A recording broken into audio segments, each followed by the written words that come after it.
All right, what's up, everybody? So this week I want to leave you with a couple quick hand exercises, left hand exercises that are designed to work on when you have a weak finger. Okay, and a lot of the exercises I put on my YouTube channel, I developed because I wanted to help myself. And for me, I have a really weak ring finger, and it holds me back a lot. So I've been developing some exercises to strengthen it. And you'll know you have a weak finger if you notice that when you're fretting notes, that your finger bends at this first joint like this. Can you see that? If you notice that, that means that your finger's not, is weak. It's weak. You want your fingers to always remain curved when you are fretting notes. Otherwise, it just will hold you back on certain licks and learning certain things. Okay, so here's a few exercises to kind of expose your weak fingers and to work on them, all right? And they're both going to involve using two fingers at a time, all right? So for this first exercise I'm going to show you, I'm going to use my pinky and my ring finger because these are my two worst. My pinky is strong, but my ring finger is so weak, especially when I combine it with the pinky. So I'm going to play in the middle of the neck. It can be any frets, but in the middle of the neck is best to start with. And I'm going to put those two fingers down on consecutive frets. You don't need to make sure the other fingers are down for this exercise. You can, I suppose, but you don't have to, okay?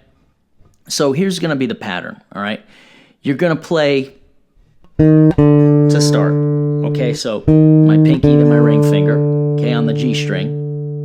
And then I'm going to skip a string down to the pinky fret, okay? So, okay? And throughout this exercise, make sure you're curving your fingers. You can't let that break in the knuckle happen, okay? So if that happens, you got to stop and slow down. So, okay, where was I? String skip, and then you're going to skip to the D string with your ring finger. So far we've got, okay? Now we're going to play the pinky on that same string. So, okay, that's where we are so far. It's already challenging for me. All right, so then we're going to go back to the A string with our ring finger. Okay, so, and then you start it over. So that's the whole exercise right there. So here it is in full.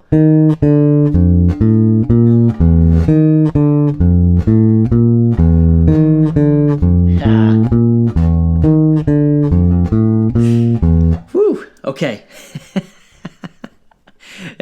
It's tiring. It'll get you in the forearm, man.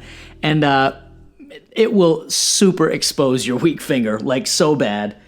And I love this exercise because the fingers have to jump across the string while staying curved. And it's going to feel, with your weak fingers, it feels like you're walking on tight ropes. Your fingers will slip off the strings. It really makes you work on aiming the fingertips onto the strings. So I love this exercise.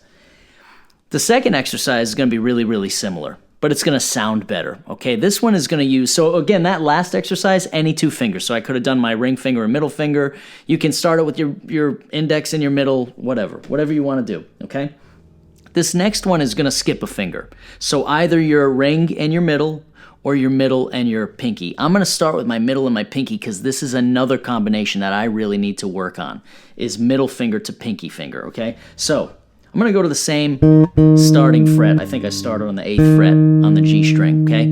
So this one you can skip the strings in any number of ways. I'm actually going to start this one on the E string, okay? So this one's going to use all 4 strings, all right? So here's how it goes. You're going to go low to high, all right? So middle to ring here on the E string, okay? And then we're going to skip to the D string. So,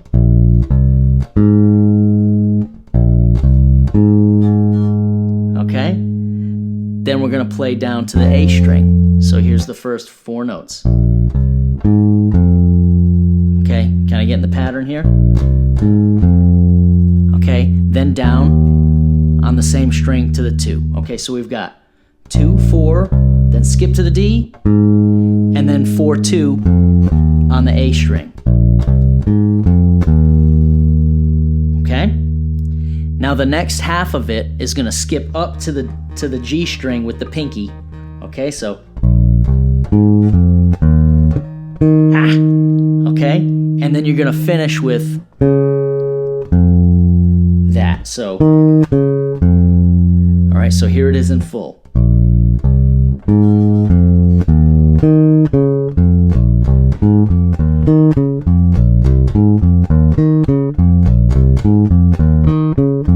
So what it's forcing you to do, the reason the reason these exercises are so good, it's going to force your fingers to move independently. They're going to have to move on the hinge here to make these exercises happen. And in order to stay curved, and again, in order not to do this thing with your fingers. All right? So 2 great exercises for just getting your fingers moving in some new ways. There's lots of exercises like this that I can show you. I just wanted to show you these 2 because I'm personally, like I said, using these to strengthen up this weak finger that I've got. And it's working. So don't do these for too long.